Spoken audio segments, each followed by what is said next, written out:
Sales experience is one of the biggest drivers. And who is the person that sets the sales experience for the entire organization? That's the SDR.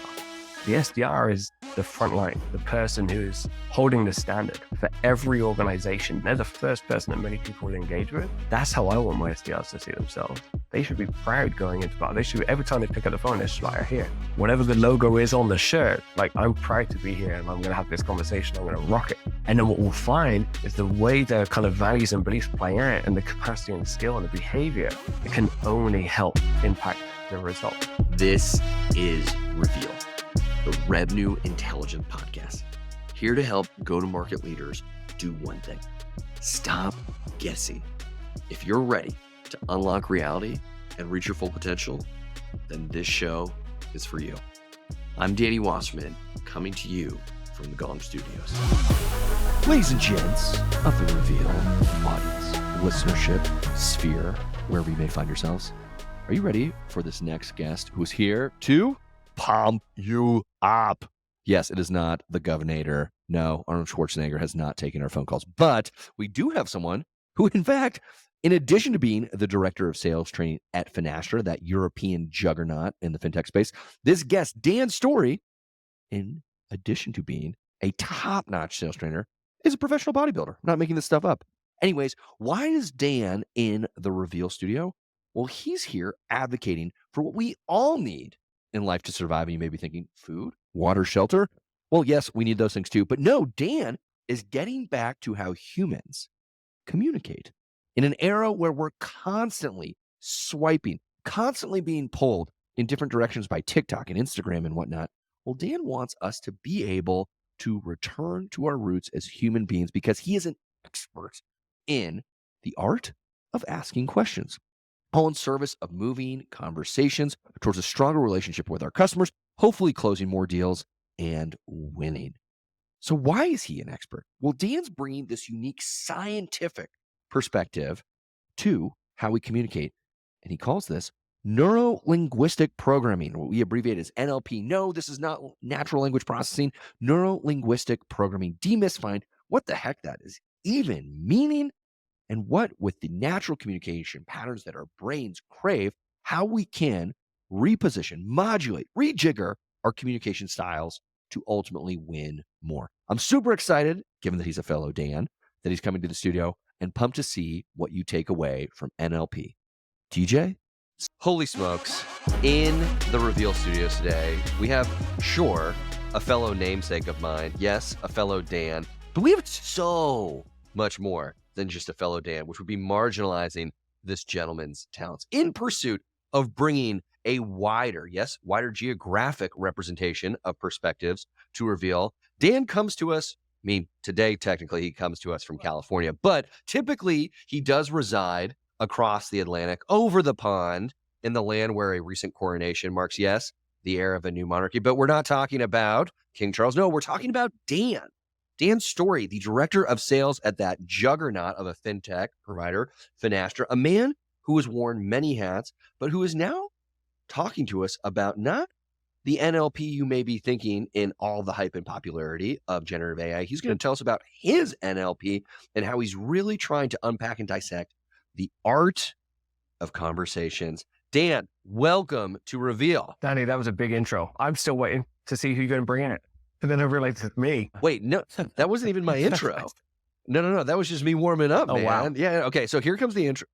One thing that I failed to mention as a fellow Dan, you too have your own podcast. So now I feel like a raging imposter. Now all of my tricks are totally up. The gig is up. I'm going to have Freudian slips right and left because you're making me nervous. Danny, we're going to get through this together. Or like I say, it's like you say, namesakes. We've got each other's back. And this is going to be an amazing call. And I'm excited. You know, for me, NLP or neuro-linguistic programming, as we're going to talk about, this is something that I studied so many years ago, but I think is looping back into popularity, and not even popularity, but importance. We're going to talk today about conversational intelligence, which, you know, I know you guys know plenty about, but actually the people that are trying to have conversations don't.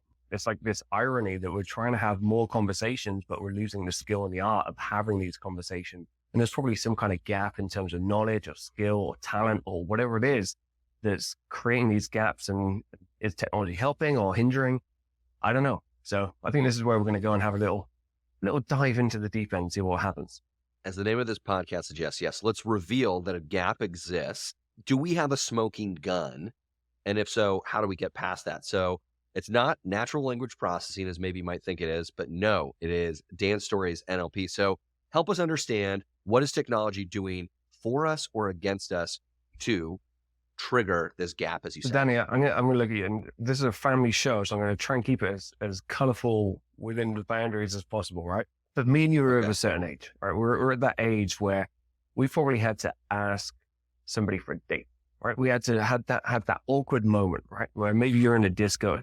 We said disco. Oh my goodness, how old am I? Right, and you have the music playing. You've been looking at a girl or guy or whatever. It's across the floor. You've got to build up confidence, go and instigate a conversation from nowhere, right? This is the kind of craziest thing. And, people would have to do that, or we'd go to networking events and we'd have to introduce ourselves to people and say what we did. And, just this whole thing where conversations had to be created from nowhere. And I think there's a lost art, right? There's a lost art. And, the things like Tinder, and I was chatting to some teenagers today. This is the craziest thing today. Teenagers that are in high school in the States that say there are now dating apps for teenagers, right? So they can literally just go on and this, this kind of swiping thing negates the need for conversation. Because if we can take away that need for that awkward indulgence in conversation at the beginning, if we can remove the opportunity for people saying no or rejection or any of those things, and then we could just copy and paste something into to kind of the gap to try and instigate those conversations. Where does the actual conversational ability come from? And if we look at sales, the reason I like this, and especially in a sales context, is if you look at what buyers are looking for, is real engagement and genuine empathy and understanding. And what we're trying to push down their throats is swipe, AI generated caption, or something along those lines. And so that for me, there just seems to be this complete mismatch of what buyers are looking for and what salespeople are trying to push in front of. So when we talk about calibrating what buyers want and expect versus where our skill set exists, are you insinuating, with all due respect for our, whether it's millennials on down to Gen Zs, or if it's, again, we're now talking to the teenagers who are listening, are we stunted as a byproduct of the stickiness of this infernal smartphone device that, Steve Jobs and Tim Cook have been so clever at making addictive, but unexpected or inadvertent consequence is that we have lost our ability to relate together as human beings. What do you make of that? I think the technology doesn't help. I think there's a reliance on text speak and abbreviation and getting things over as quickly as possible that, we get into a flow. We can do that with people we're in rapport with, but until we've got a rapport, then, it's a real challenge to kind of lead with a gift.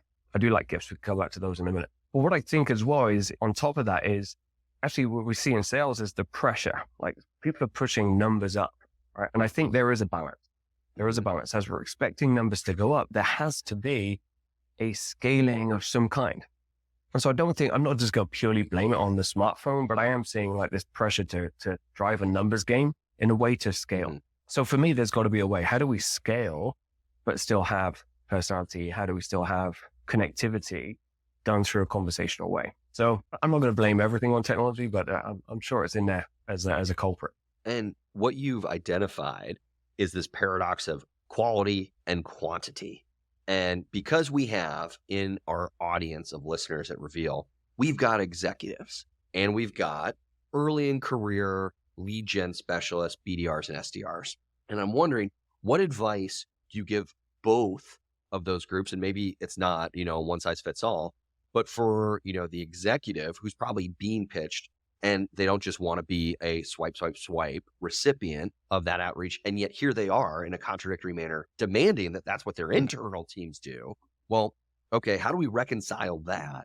And then I guess the twofer part of this is, well, if I'm, part of this generation that has only ever known, if we stick with the dating analogy, how to meet someone without having to interface with them other than, do I feel some primal carnal attraction or appeal to you? Well, where do these people, if they're no longer presented socially and societally with these opportunities, where can they learn how to, and I say this with all due respect, how to be a human. All right. So could we start with the second part? Because I've got a fun story about that. So, I'm as dumb as I can. So I try and learn from some of the smart people I surround myself with. So if I kind of go way back, there was a guy called John who taught me this idea of a 10 by 10 matrix. And if you learn a 10 by 10 matrix, you can learn how to have conversations in any industry and become an expert within 10 conversations. It's phenomenal. I thought, okay, well, this is pretty good. Show me how you do it. And so we would go, this is back in the day where we were selling digital advertising, right? And if you ever sold digital advertising to people over the phone, back in the day of the heyday when everyone was trying to sell it, you knew it was a brutal space. Anybody who can sell advertising or recruitment, you cut your teeth somewhere. So we would call up and, we would take people who are brand new to this space. And you have to have an angle. Like, number one, you have to have an angle. Say, hey, I'm calling you up. Let's say I'm calling a dentist, all right? And we're trying to sell them advertising. Hey, my name's Dan. I'd like to sell you some digital advertising. What do you need? No, I'm not interested. Okay. And to have some kind of just play as that. Look, forgive me. It's my first day. Hey, I don't even know anything about dentistry. Can you tell me something? What are the one or two things that you're really focusing on right now? And just ask that as a genuine question. Like to be surprised, to be surprisable, to be open to learning. What are the one or two things that you're really trying to work on right now? And, it's my first day, help me out. So just say, look, and then listen. You say, okay, well, we're trying to work on this, trying to attract, in the world of dentistry, it would be more cosmetic patients or trying to get more kind of families involved. Great. Thanks very much. No more of your time. The second call is you say, okay, well, hey, I'm a consultant. I work with dentists. What we're finding is dentists now are trying to do one of two things. Help me out. This understand. For you, is it, most of them are trying to find more cosmetic patients or trying to find families. Is that something you're trying to work on? And then all of a sudden, you're like, okay, well, yeah, sounds interesting. I say, okay, well, I like some dubs. And then basically, if you do that enough times, how many calls are like that is it going to take for you to sound interesting or at least sound like an expert or something? And so this is one way of doing it. And we did 10 because we had multiple verticals that we were working in. But it's just going through that process of saying, hey, let me ask you a question. And then leaving every call with a bit of information that allows you to make the next call a little bit more interesting. And so if you're an SDR, like for me, one of the key secrets to an SDR is organization and time management and day management. And actually saying, okay, well, how can I work on a campaign? Okay, and if I work on a campaign, let's say I've got a bunch of leads. I don't know how many leads, let's say 100 leads. Okay. How can I segment that group in a way that if I take a small section of it, I can build my conversation over time and get better and better and better. So by the end of those conversations, I'm really going, like I'm an expert. I've learned something from every New York. And all it is through listening. It's not trying to be perfect. Nobody wants perfect. Danny, if I came to you and I said something that was so perfect, sounded so scripted and sounded like I said it over and over again, inherently you're going to have a mistrust. You're not going to like what I say. There's going to be something in it that sounds just too slimy. But if it sounds like I'm genuinely listening and trying to get something from you and not like manipulating it, but genuinely interested in hearing your opinion, but I have something to share as well, now we can have a conversation.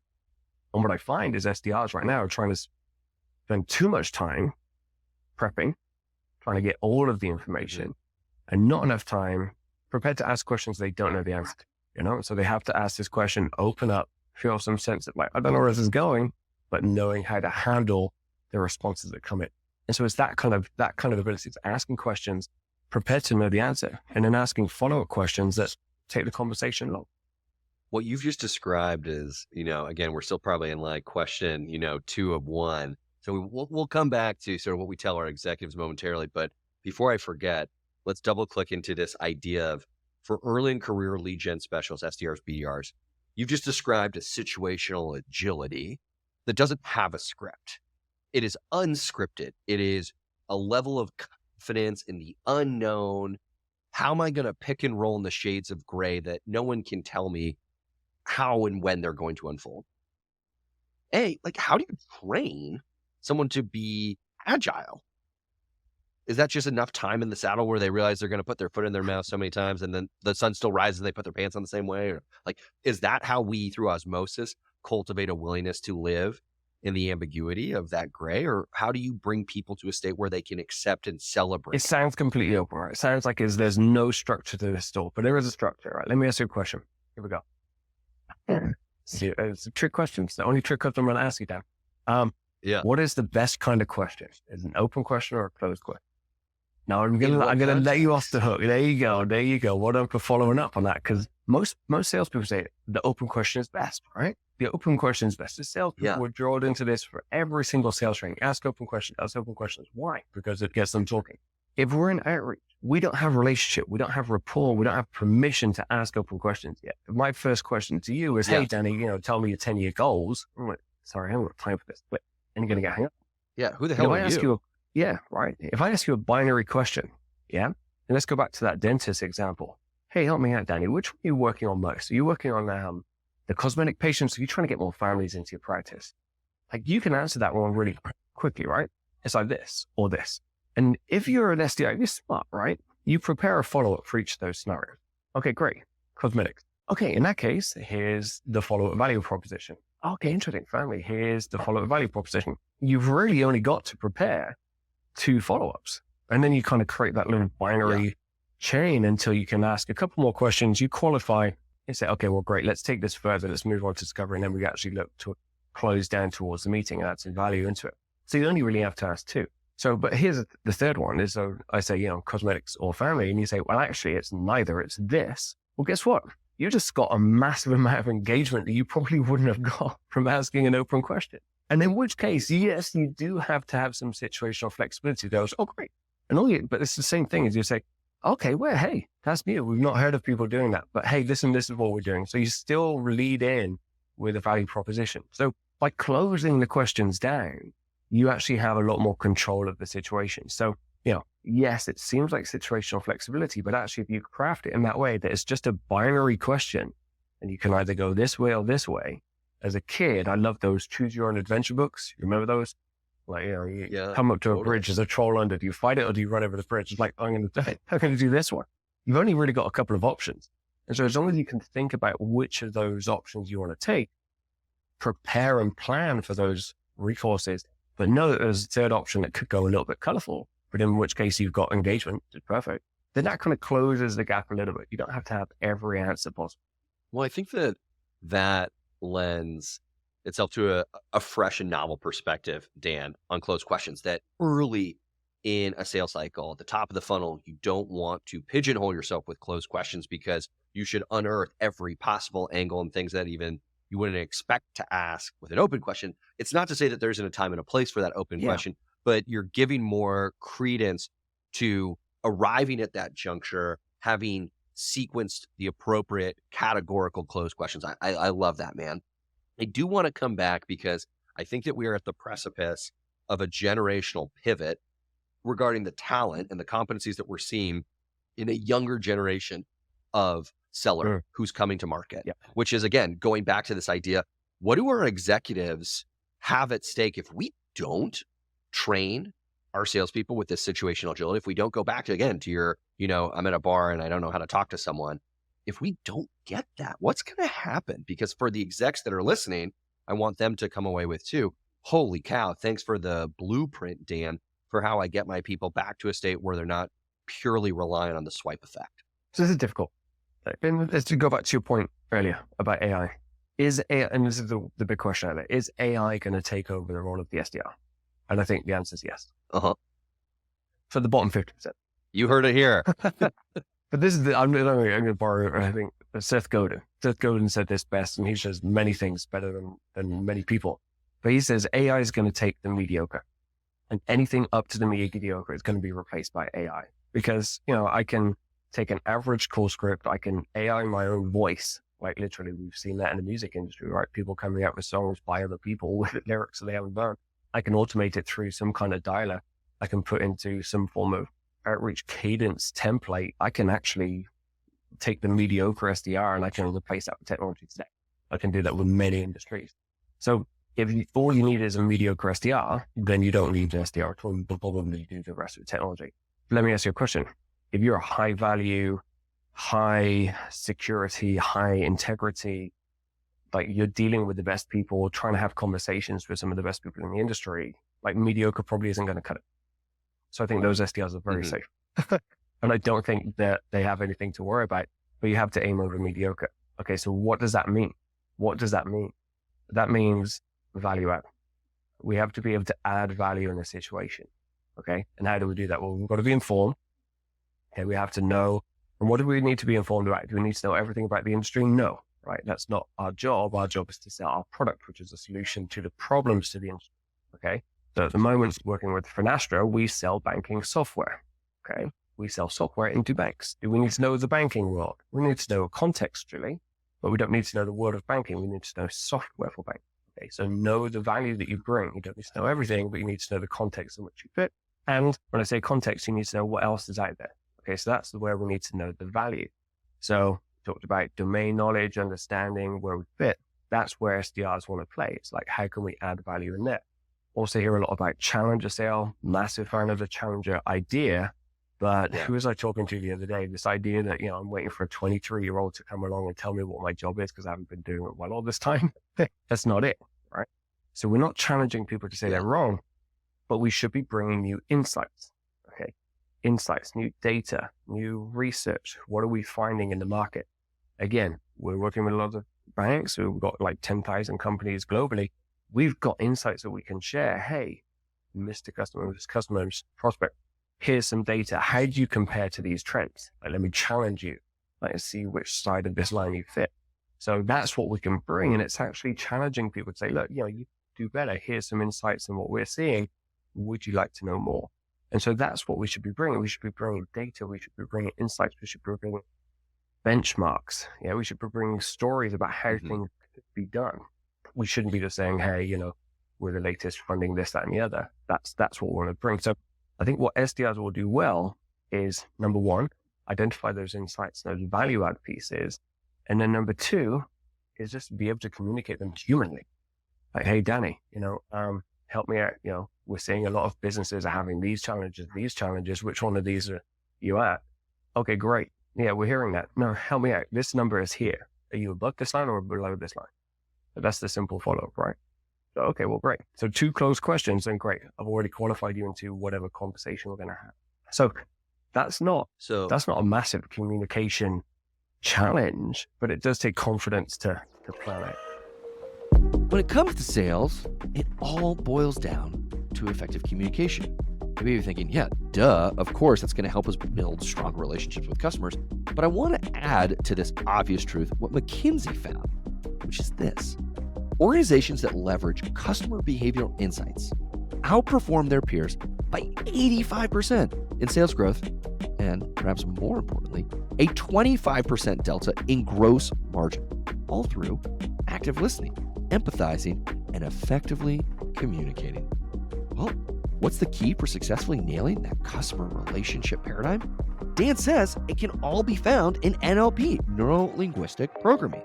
It's through NLP that sales professionals can establish trust and rapport, which leads to those sales outcomes we all desire. Now let's get back to our conversation with Dan and hear from the expert himself. No doubt. Well, Dan, you've had the luxury of studying extensively neuro-linguistic programming. And for folks who are hearing this other NLP for the first time on the episode, can we get a Dan Storey neuro-linguistic programming for dummies? Like, hey, I'm going to listen to this episode and then I'm going to go start hitting the phones again. What are some of the low-hanging fruit, tactical, foundational building blocks to NLP that we should and we can realistically apply tomorrow? Okay, cool. So I'll go way back. A friend of mine, very good friend of mine, handed me a CD. This is back how old it was. A CD, said, hey, listen to this. I think it's going to help. And at the time I was in fitness. I was working with fitness people and I was kind of training athletes and stuff. And he said, this mindset stuff, I think will help you. Okay, cool. So it was really interesting. It was about goal setting. It was about self kind of communication and what you say to yourself and what kind of goes on in your mind and all these things. Oh, that's really interesting. As I kind of got into it and started studying it more, the company that I was working with, they had a business application. They said, oh, go and teach this to salespeople. I thought, oh, this is brilliant. Salespeople definitely need to know it. I didn't realize at the time that salespeople didn't want to know it. They need to know it. They didn't want to know it. They just want to learn sales. Yeah. So I guess over the years, I've tried to figure out how to deliver this undercover, but effectively neuro-linguistic programming is a language that allows you to decode communication patterns that other people use, if you think about it that way. So, it's Bandler and Grinder back in I think it was the 80s. They kind of looked at therapists and amazing communicators and said, how do they do what they do? How do they create persuasion? How do they influence people? How do they create rapport? How do they do all these things? And there was a set of techniques, and there was a set of kind of underlying concepts. But let's kind of look at a few of them. So number one, kind of some of the big ones are that we all have different communication pathways or preferences or something like that, ways of filtering the information that we get. In NLP, they're called meta programs. There's so many different personality profile types. They're all based off Jungian theory. We won't go into the science too much. People will fall asleep, we won't go into that. But understand that the way me and you communicate versus the way that somebody else on the other line communicates is different. Now, whose job is it to change communication pattern? It's the salesperson, right? It's the salesperson. So because we need to be chameleons, we're going to be talking to multiple different people about the same thing. We need to have multiple different ways of communicating the same thing. So if I say something to you, Danny, and I use the same joke that I use in every situation, but it doesn't land, whose fault is that? Well, clearly it's you because you have a terrible sense of humor. But if I look at it as a salesperson, you're hysterical. That's amazing. Right, exactly. I laugh at all my jokes. It's one more for one always. But if I'm a salesperson, I need to adjust my communication style. So in NLP, there's this concept of the meaning of communication is a response you get. If I don't get the response I want from communication, I need to look at how I've communicated that. So there's an innate responsibility on communicating that allows me to do it. And the only way I can do that is if I'm aware of my own tendencies. So for me, here's what I know. Number one, I speak too fast. But luckily, we're on a podcast. You could probably slow this down. You need to listen to me a little bit slower. But I also know that I communicate at a very high kind of big picture level. I don't really go into the details. Like that's one of my tendencies. So if I'm training people or I'm speaking to people, I'll have a tendency to gloss over that. And there's a lot of people that actually, no, I need to know the details there. So for me, sometimes I have to slow down and go into those details. I like to talk about, I guess, high level opportunities and less about the detailed procedure. And that will freak some people out. Some people are like, no, I need to know the step-by-step, play-by-play. And some people are like, just give it to me, big picture, we'll get there. We'll figure it out. And so understanding that. And again, some of these are stereotypes, but if I'm dealing with someone who's very process-oriented, very numbers-driven, very factual, then maybe I need to change my communication process and the research and the information I use versus somebody who's big picture. And you can tend to tell a lot about somebody by the role they take and also their job title. But that's their kind of some stereotype. So say that's number one. That's the big one, is knowing your communication style and be able to flex that to the person. And the other one is just, what do I say? It's being goal oriented and knowing that everything is down to that. So set a goal, take direction, and then having the situational awareness to know if you're moving in the right direction. Right? That's it. Situational awareness. Like listen, being open, taking in the feedback, and then figuring out, okay, well, if it's me and I'm going to be in control of this and I need to adjust my direction by going this way. And we can do that on a macro. Am I moving towards my sales goals this quarter? And we can do it on a micro, as in, is this conversation going the way I want it to go? Right? And salespeople, genuinely, if you're in sales, you probably have pretty good sensory acuity. You know if something's going well. You know if something's landing or if it's not landing. It's like that awkward silence. Salespeople tend to, hopefully most of them pick up on it. Some of them tend to overspeak and then they ignore that. So I say is that ability to listen and to take in the information around you. So there's plenty of stuff we could unpack in there. Good for us to think about where to start with NLP. I want to ask you a question, given your vantage, having held and now holding a global role. Do the rules apply universally when you're in North America versus Europe versus APAC? And if not, how can we recognize the nuances of what governs NLP here may not necessarily apply as a carbon copy there? So the rules apply everywhere. Yes. Okay. But the application is different. So we can't take the fundamentals of the framework, but how you do it is different. So if you think about Challenger, right? So Challengers as a methodology, if you think about it and I've done some training in APAC, you would not go into, say, a Chinese meeting or a meeting with a Japanese firm or something like that and say, you need to do something different, because it would just not go down very well. They'd kind of look at you and thank you, and then you can never hear again. In America, you probably have to say the same thing, but dress it up. So there's a lot of stuff at the front. Nice. And then you say it. And in somewhere like Germany, it's said before you even get into the meeting, and then you're there and then you're just dealing with it. So there's lots of different ways of doing it, right? So some people are more or less abrupt. But what we're trying to do, and one of my favorite models from NLP is this idea of the neurological levels. Okay. And so if you think about what the challenger does, the challenger challenges a level of association or thought process. Okay. And typically we're challenging behaviors or results, which is the basic of the pillar, right? So if we think about this framework, go with me, the framework, I'll try and send you an image and make it a little bit easier, but everyone's trying to change is results. Okay. And if from a training and enablement perspective, this is what I'm thinking about, then this is what everyone's trying to change is the results. And the results are driven by behavior. Okay. So if you imagine behavior set above results, everything that we do to change behavior, theory, changes the results. We make more dials, we make more connections, we make more leads, etc. Okay. How do you change behavior? Well, if you ask somebody in training or enablement, you say, okay, we'll give them some more skills. Great. Okay. So let's give these people skills, right? If they have skill, they will do behavior. If they do behavior, it sounds very robotic, right? But this is how we think, right? So skills equals behavior equals result. And most people will stop there, right? Especially from a training perspective. But we know this isn't the case, right? So there are loads of people out there who can cold call, who can pick up the phone, know how to do the dialing thing and know how to do that, but they don't do it. So why not? So we know inherently there's something more at play. It's not just a capacity perspective, but it's a mentality perspective. So above this imaginary line is something called values and beliefs. Okay. Values and beliefs says, okay, what is it you're driven by and how do you think that plays out? Okay. So if value and belief is, or my value is stability and security, am I going to make a cold call where I get face rejection within 3 seconds? It's going to terrify me, right?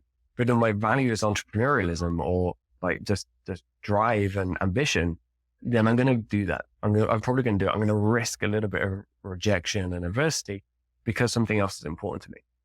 And so what we need to do is start playing with the mindset of people. So what are they driven by? What are they excited by? What are they motivated by? Not by money, but by opportunity, by drive, by challenge.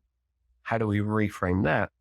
Help them understand, steer them with their beliefs. So that actually then they'll go and find a way of doing all the behaviors, whether they're good at it or not. How many people do you know who are so inspired and motivated? They're terrible at cold calling, but they'll pick up the phone and make $100. It's amazing. I just wish I could flip that around for the unmotivated. And that ultimately comes to this idea of an identity. Okay. And an identity is, I guess, a bit more metaphorical. We kind of go into the fluffy zone of NLP.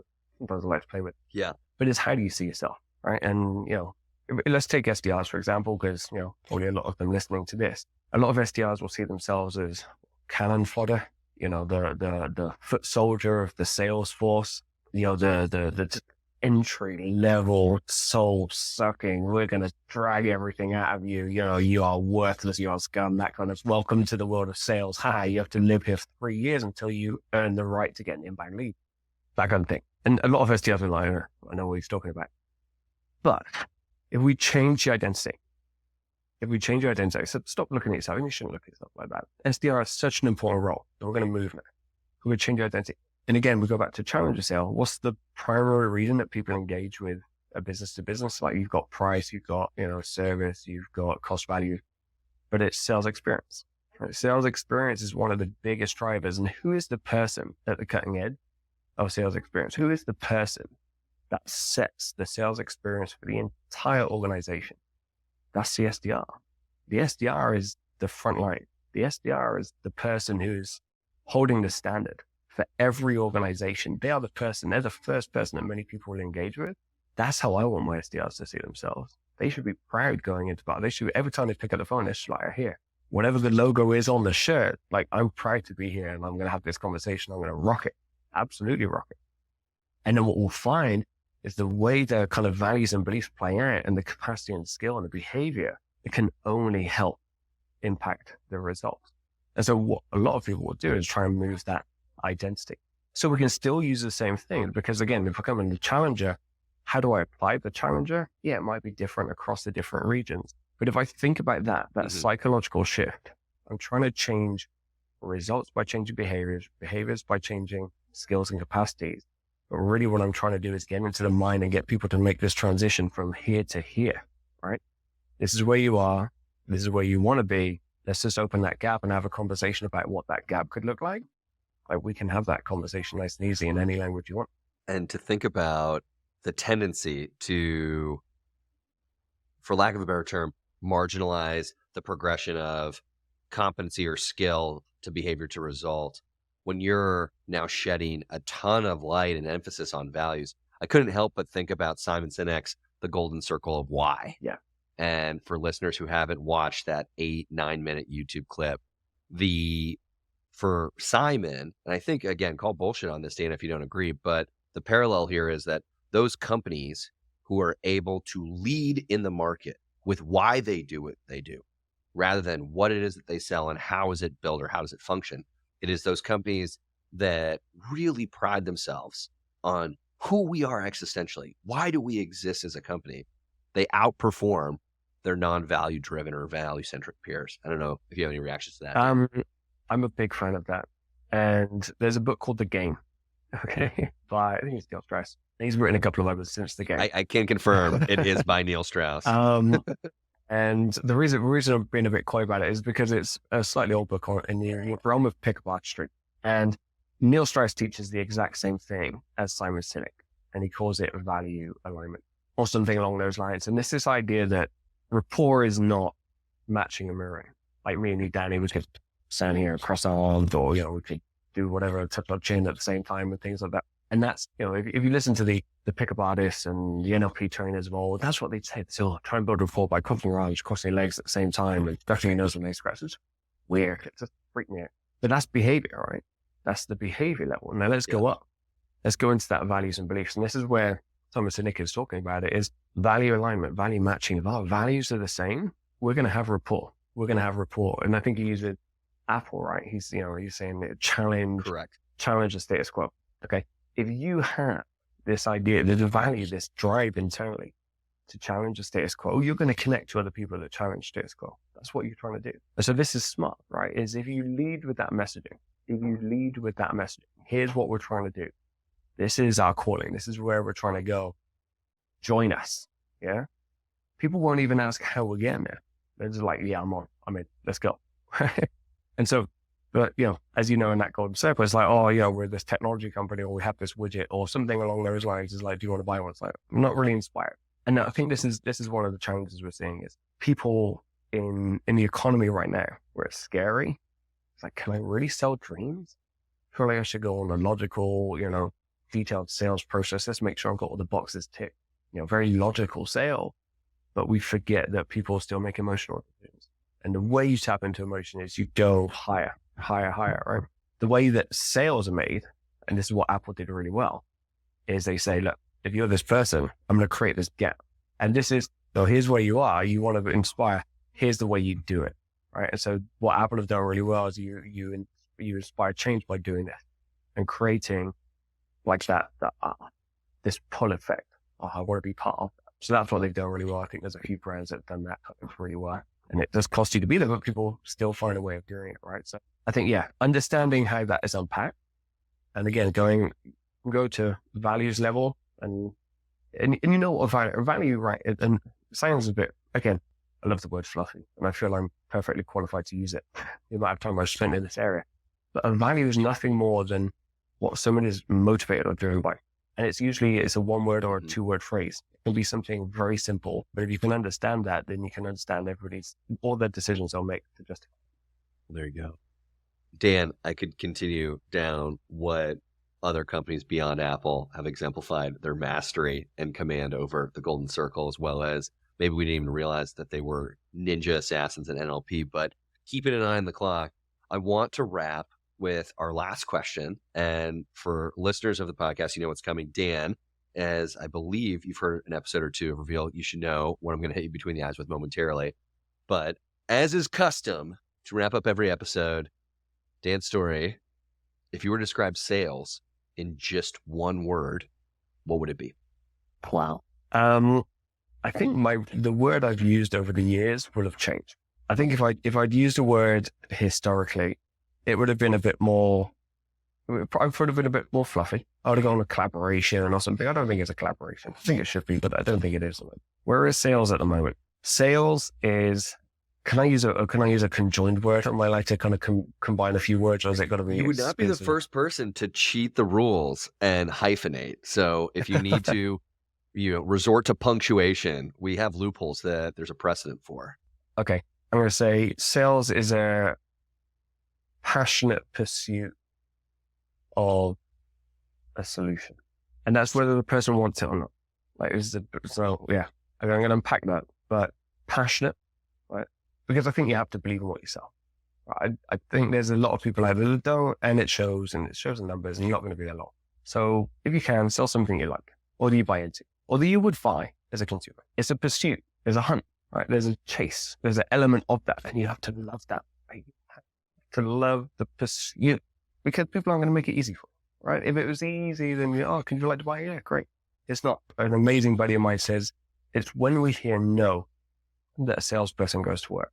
That's why I say, like, if you go into McDonald's, or a burger joint, is the person on the desk a salesperson? A lot of people say, yeah. Okay, why? Because they ask questions like, would you like fries without, something like that. And the question I say is, what happens when you say no? They say, let me bring that up. They don't pursue. They don't challenge. It's just they take the order. So they do some of the things that sales do, but they don't pursue. So it's a passionate pursuit of a solution. And that's what sales is. Everything that we sell is a solution to some form of problem. Now, as a consumer or as a buyer, do I know what that problem is? Not always. And that's why people hate salespeople. It's because before you called me, Danny, I woke up today, the sun was shining, and everything was beautiful. Picked up the phone, you called me, you asked me a couple closed questions that quickly got you to the solution that you needed to talk to me about. And I went from having no problem to suddenly having a problem. Yeah. And the only thing that changed was the salesperson that came into my life. So I think it's a passionate pursuit of a solution. And I think if you can have that as a salesperson, it will give you real courage and confidence to go after every single call you make. And a rejection is a rejection of you. It's just a rejection of the scenario situation that they're currently in, right? They don't even know you. They can't reject you. Yeah. So call up again, 20 minutes later when they're better mood. The coffee's kicked in. But yeah, I'd go with that. I don't know how that compares to other answers, but final answer, passionate pursuit of solution. As someone who's asking for their answer to be compared to others, you must be in sales, must be validated. Yours is the best. No one else compares to your answer. Yes, the PPS from Dan Storey. Well, Dan, I can't help but just thank you for the numerous ways in which you've reframed conventional or typical or just tempting understandings that we societally have cultivated and embraced, for better or for worse, and what you've challenged us to do differently, even with instead of one word answer, a 3-word answer. Yes, a passionate pursuit of a solution. I just appreciate that here you are very scientifically, but effectively rattling the cages of these old standards of how this profession can be done. And the word that I'll close on, if you find yourself in sales and you are passionate in pursuing a solution, that takes courage. And I hope that what is not easy to summon, especially in this market, as you talked about, right? Should I be in sales? Should I be selling dreams? That takes courage. But I hope for listeners out there that you're taking the tools that Dan has given us with NLP, and that gives you a heightened confidence to summon the courage it will take for you to be successful. Dan Storey, a fellow podcast host and director of sales training at Finastra. It's been a real treat having you on the podcast. Thanks so much, Danny. This has been a whole bunch of fun. If I could just ask, I'm going to one last request. This is an amazing application in sales, right? This has amazing application in sales, but it works so cross-contextually. Take this, have conversations in life. Go and meet people on the street. Go and say hello. Go and help people. Just try and instigate conversations as much as possible. This world has got crazy going on all the time. Let's just, as salespeople, our job is to make connections. Let's just go out, put smiles on people's faces. Just try this thing out in multiple contexts. Just think of it as practice. That's what I'm going to say. The rally cry for us NLP crusaders. Go forth and NLP. Thanks so much, Dan. Thanks, Danny. Thanks so much for listening to this episode of Reveal. If you want more resources on how revenue intelligence can help you create high-performance sales teams, head on over to Gong.io. And if you like what you heard, go ahead and give us that 5-star review on Apple Podcasts, Spotify, wherever you may listen.